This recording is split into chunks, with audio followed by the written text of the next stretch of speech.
I will try to be incredibly brief. Again, for the record, Darryl Perry, CEO of Liberty Lobby LLC. And I just want to read a little bit of statute, section 399-G:3, leading up to where this would be added. The provisions of this chapter shall not apply to. First thing on the list, any bank, trust company, savings and loan, profit sharing, pension trust, credit union, thrift company, insurance company, or receivership which is chartered in this or any state or chartered by the United States government. Number 2 on the list, the United States government.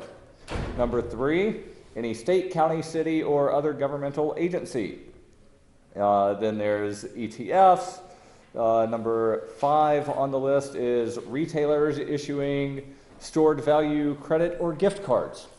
These are things not regulated as money transmitters. Number 6 is debt adjuster duly licensed under 399D. So this would simply add to that list things that are not regulated as money transmitters. I think we can all remember about 8.5 years ago, something that's not on that list of money transmitters that wound up being considered too big to fail, to where they were just, taking risk with people's monies. And I don't think anybody in this room would say that banks are not regulated at all. They're just not regulated in here. They're exempt from money transmitters. One of the banking regulators said, do you want the FAA inspecting planes or the TSA inspecting wreckage? And I actually used to work for an airline, and the FAA did not inspect airplanes before they took off. The people that did inspect the airplanes were the pilots and the people that were working on the ramp. It was my job as a baggage handler when the plane came in to walk around, inspect for damage. If I noticed any damage, notify the pilot. The pilot would then independently come out, walk around, look for any damage.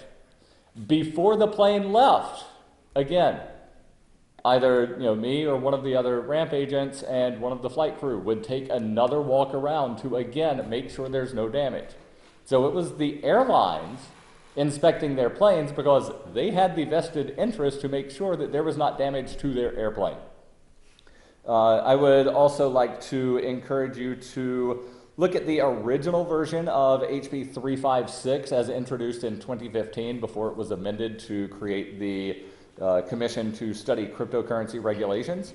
I believe HB436 as introduced has basically the same intent here, and I tend to agree with Senator Sanborn that you may want to do 2 things: make this effective upon passage and probably strike the reference to 358-A, which again is not mentioned in any of the other things that are exempt from money transmitters in 399G:3, leading up to what would be subsection Roman 6-A.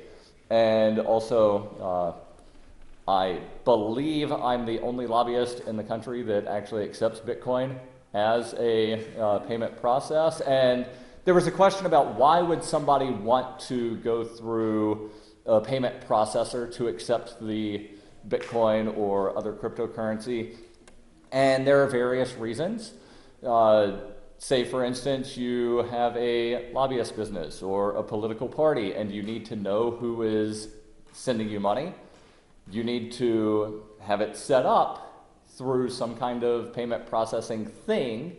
And there are ways that you have to have some technical abilities to set up to where you can run your own node of Bitcoin and then implement somehow with HTML coding onto your website, or you can go to Coinbase or BitPay or coinpayments.net, and they offer payment tools for you to where they collect the name and the address of the person sending you the cryptocurrency. So there are reasons that you would want to do that. Also, to make sure that I don't miss the decimal point, and instead of sending you $1 for the soda, I send you $100, which I actually did one time a couple of years ago at a corner store in Keene, New Hampshire.